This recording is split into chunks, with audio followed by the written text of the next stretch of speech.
guys, my name is Marcus, and in this video I'll show a simple way how you can easily change auto lock, how you can increase it or decrease it. So what you want to do is go easily just settings, and then when you're going to be in settings, you want to click here and find display and brightness.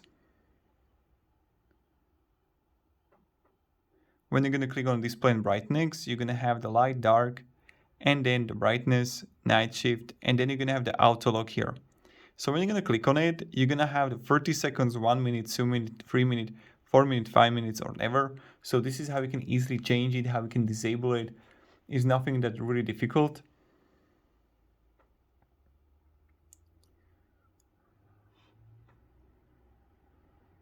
And that's pretty much it. So if you have any questions, ask me down in the comments.